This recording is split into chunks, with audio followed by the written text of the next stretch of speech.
Hello friends, तो चलिए start करते हैं नए संसद भवन से संबंधित जो भी इम्पोर्टेंट प्रश्न जो आपके एग्ज़ाम के लिए हो सकते हैं हम वो देखेंगे। तो चलिए पहली प्रश्न है संसद भवन से। देखिए, भारत के नए संसद भवन का उद्घाटन कब किया गया? आप लोग हाल ही में जानते हैं कि एक नए संसद भवन का उद्घाटन किया गया है। तो आपसे पूछा जा रहा है कि इसका उद्घाटन कब किया गया। तो इसका सही आंसर क्या हो जाएगा? ऑप्शन सी, 28 मई को नए संसद भवन का उद्घाटन किया गया है। नेक्स्ट प्रश्न है, भारत के नए संसद भवन का उद्घाटन 28 मई को किसके द्वारा किया गया है? ये पूछा जाए कि 28 मई को जो संसद भवन का उद्घाटन किया गया है किसके द्वारा किया गया है, तो सभी लोग जानते हैं किसके द्वारा। हमारे जो भारत के अभी वर्तमान प्रधानमंत्री हैं नरेंद्र मोदी जी, उनके द्वारा किया गया।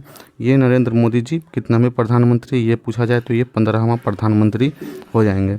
वह भी द्रौपदी मुर्मू क्या है, ये भी भारत के वर्तमान राष्ट्रपति हैं। तो चलिए नेक्स्ट प्रश्न है, नए संसद भवन का वास्तुकार कौन है? देखिए, ये प्रश्न आपके लिए इंपॉर्टेंट हो सकते हैं। पूछ रहा है कि नए संसद भवन का वास्तुकार कौन है, तो बताइए इसका सही आंसर क्या हो जाएगा? Option A, Bimal Patel. ये है बिमल पटेल जी, ये जो है नए संसद भवन का वास्तुकार है। नेक्स्ट प्रश्न, देखिए हम आपको बता दें कि जो नए संसद भवन का निर्माण है ये टाटा प्रोजेक्ट के द्वारा किया गया है, जबकि इसकी डिज़ाइन को अहमदाबाद की एक कंपनी है SCP, उसी के द्वारा अंजाम दिया गया है। इसके अलावा नेक्स्ट है कि नए संसद भवन को बनाने में लगभग कितने करोड़ रुपए का खर्चा है? आपसे पूछा जा रहा है कि कितना खर्चा आया है। आप देख सकते हैं कि ये जो है पुराने वाले संसद भवन है और ये अब जो बनी है ये अब नए संसद भवन बनी है। तो पूछा जा रहा है कि ये जो नए संसद भवन बनी है इसको बनाने में लगभग कितने करोड़ रुपए की खर्चा है। तो इसका सही आंसर क्या हो जाएगा? ऑप्शन सी, 1200 करोड़ रुपये लगे हैं। देखिए, लेकिन अगर वही पुराने वाली संसद की बात करें तो ये पुराने वाली संसद लगभग 88 लाख में ही बन के तैयार हो गए थे, लेकिन ये जो है 1921 में बनना तैयारी हुआ था और 1927 में ये जो है बनकर लगभग 5 से 6 साल के बीच समय लगा था और उसकी कुल खर्च उस समय 88 लाख ही थी। चलिए नेक्स्ट प्रश्न, नए संसद भवन के लोकसभा चैम्बर में कितने सदस्यों की बैठने की क्षमता है? हम देखेंगे कि अब जो है 2026 के बाद परिसीमन होने वाला है। जैसे जैसे जितना जनसंख्या बढ़ा है उसके अनुसार जो है लोकसभा का परिसीमन, मतलब कि लोकसभा के सीटों की संख्या बढ़ने वाली है। तो पूछा जा रहा है उसी अनुसार से आप देख रहे हैं कि लोकसभा के नए जो है संसद भवन बनाया गया है। तो पूछा जा रहा है कि लोकसभा चैम्बर में कितने सदस्य की बैठने की क्षमता है। तो इसका सही आंसर क्या हो जाएगा? ऑप्शन डी, 888 सदस्य। देखिए, नए संसद जो भवन है उसके लोकसभा चैम्बर में कुल 888 सदस्य और राज्यसभा चैम्बर में 384 सदस्य बैठ सकते हैं। अगर बात करें कि दोनों सदनों की संयुक्त बैठक होने पर लोकसभा कक्ष में कुल 1280 सदस्य बैठ सकते हैं। चलिए फ्रेंड्स, नेक्स्ट प्रश्न है आपका, नए संसद भवन की आधारशिला कब रखी गई थी? पूछा जा रहा है कि जो नए संसद भवन अभी 28 मई को बनी है उसको जो है आधारशिला कब रखी गई है। तो हम आपको बता दें इसकी आधारशिला 10 दिसंबर 2020 को रखी गई है। इसका ऑप्शन है, इसका राइट आंसर है, इसका ऑप्शन है क्या है? राइट आंसर है। चलिए नेक्स्ट प्रश्न है, नए संसद भवन, जैसे आपको बता दें कुछ इम्पोर्टेंट नोट्स इसका। देखिए, PM मोदी ने 10 दिसंबर 2020 को नए भवन की आधारशिला रखी थी और 3 साल से कम समय में यह बनकर तैयार हो गया है। यह जो है 2020 में देखिए 10 दिसंबर को रखा गया और 28 मई 2023 को यह बनकर तैयार हो गया। और इसकी अगर कितने वर्ग मीटर में फैला हुआ है ये, तो 64,500 वर्ग मीटर में फैला हुआ है।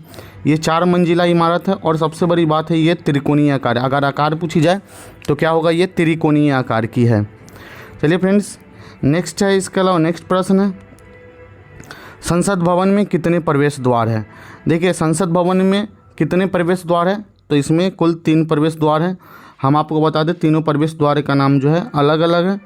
देखिए, तीनों मुख्य द्वार ही है, एक ज्ञान द्वार है, एक शक्ति द्वार है और एक क्रम द्वार है। देखिए, इसमें जो है VIP, संसद और आगंतुकों के लिए अलग अलग प्रवेश द्वार बनाया गया है। नेक्स्ट प्रश्न है, नए संसद भवन में लोकसभा कक्ष की थीम क्या है?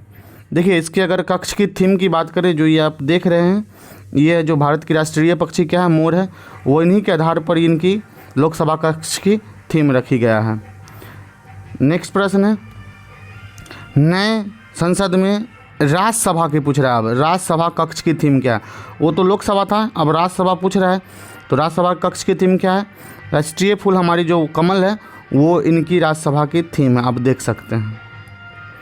नेक्स्ट प्रश्न है फ्रेंड्स, संसद भवन के उद्घाटन के उपलक्ष्य में कितने रुपए का एक विशेष सिक्का स्पेशल कॉइन भी जारी किया गया है? तो इसका राइट आंसर क्या हो जाएगा? 75 रुपये की एक जो सिक्के जारी किए गए हैं, इसके अलावा एक स्टाम्प भी जारी किया गया है। चलिए फ्रेंड्स, नेक्स्ट प्रश्न है, प्रधानमंत्री नरेंद्र मोदी ने रविवार 28 मई को नए संसद भवन का उद्घाटन किया है। इसके अवसर पर हम बता दें 75 रुपये का सिक्का और एक विशेष स्मारक डाक टिकट भी जारी किया गया है। नेक्स्ट प्रश्न है, नए संसद भवन में ऐतिहासिक राजदंड, जो एक सिंगोल की चर्चा हमेशा बार बार करते हैं हम लोग, को लोकसभा अध्यक्ष के आसन के समीप स्थापित किया गया है।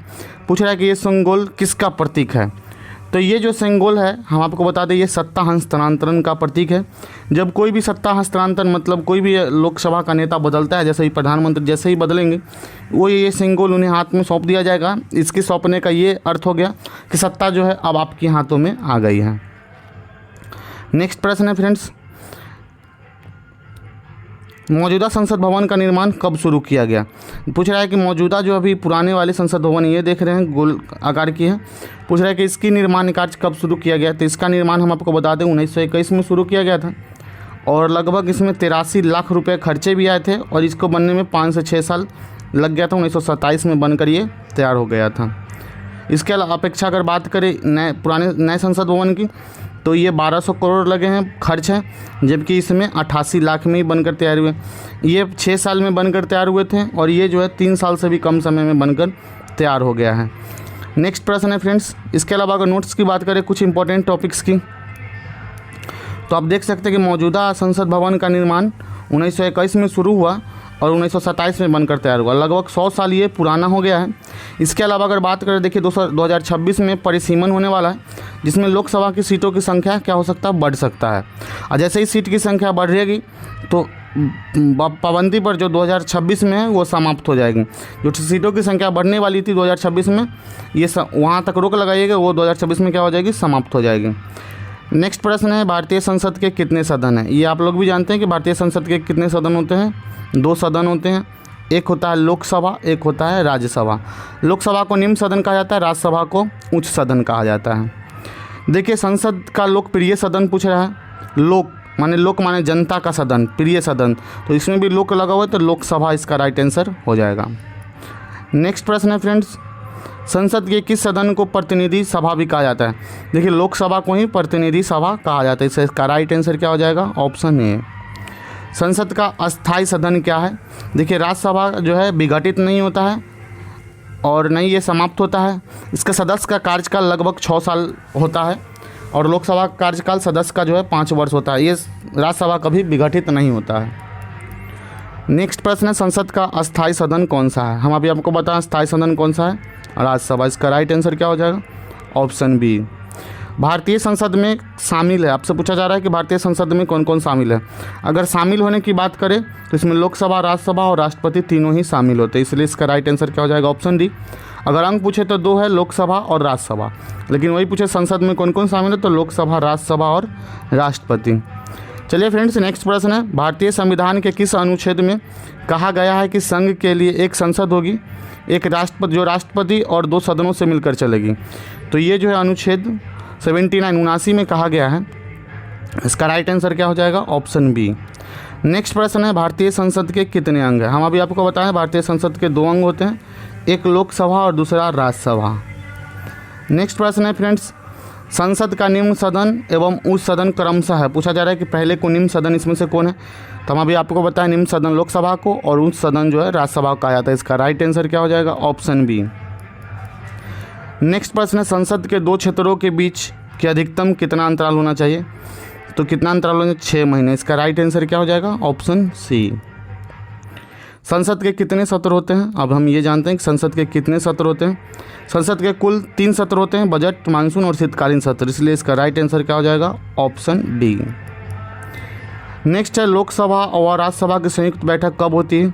देखिए, जब मतभेद होता है लोकसभा और राज्यसभा में तो ही संयुक्त बैठक बुलाई जाती है और इसकी अध्यक्षता लोकसभा के अध्यक्ष करते हैं, इसलिए इसका राइट आंसर क्या हो जाएगा? Option B. स्वतंत्र भारत में के संसदीय इतिहास में अभी तक कितनी बार संयुक्त बैठक बुलाई जा चुकी है? तो इसका जो है राइट आंसर हो जाएगा ऑप्शन सी, 3 बार। कुल 3 बार जो है संयुक्त अधिवेशन अभी तक बुलाई जा चुकी है। नेक्स्ट प्रश्न है, संसद के दोनों सदनों के संयुक्त अधिवेशन की अध्यक्षता कौन करता है? हम अभी बताएं इसकी अध्यक्षता है लोकसभा अध्यक्ष करते हैं, इसलिए इसका राइट आंसर क्या हो जाएगा? Option D. चलिए फ्रेंड्स, हम उम्मीद करते हैं कि ये सभी प्रश्न आपके इंपॉर्टेंट हैं। कह रहा है कि भारत की संचित निधि से धन निर्गम पर किसका नियंत्रण है? तो ये जो है संसद का नियंत्रण होता है। किसका नियंत्रण होता है? संसद का। तो ये थे आज के कुछ आपको नए संसद भवन से संबंधित और इसके अलावा भी प्रश्न थे। उम्मीद करते हैं कि ये आपको बहुत ही हेल्पफुल होगी, क्योंकि इससे बार बार प्रश्न पूछे ही जाएंगे। तो चलिए, अगर अच्छे लगे तो वीडियो को लाइक करें, चैनल को सब्सक्राइब करें। Thank you.